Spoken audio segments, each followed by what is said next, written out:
Il y a quelques années, dans mon village natal, une rumeur étrange circulait. On parlait d'une femme qu'on appelait Mamie Dogo. Elle était silencieuse, massive, et toujours vêtue d'un pagne rouge délavé.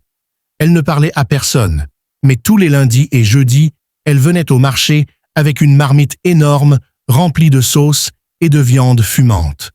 Son étal était toujours pris d'assaut, et en moins d'une heure, tout était vendu. Moi, j'étais jeune à l'époque, un peu curieuse, un peu rebelle. Ce qui m'intriguait, ce n'était pas son silence, ni même sa soupe, au goût inégalable, c'était son prix. Trop bas pour être vrai. Même les mendiants repartaient le ventre plein. Mais ce qui me glaçait le sang, c'était autre chose. Chaque semaine, un enfant disparaissait dans le village. Et bizarrement, toujours un jour de marché. Je n'avais aucune preuve, mais une intuition me rongeait. Un soir, alors que tout le monde s'endormait, je me suis caché derrière les étals avec une couverture et un sac d'eau. J'ai attendu.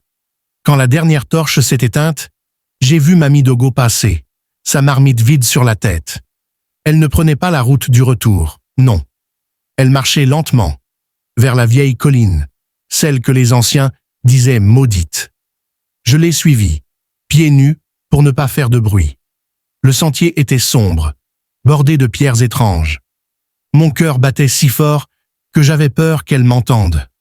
Quand on est arrivé près d'un arbre creux, elle a frappé 3 fois sur le tronc avec une cuillère en bois. Soudain, une trappe s'est ouverte dans le sol. Je me suis caché derrière un buisson, tremblante. 5 femmes sont sorties, toutes vêtues de noir. Elles ont salué Mamie Dogo comme une reine. J'ai entendu des mots que je ne comprenais pas, mais quand elles ont sorti des vêtements d'enfants tachés, j'ai compris.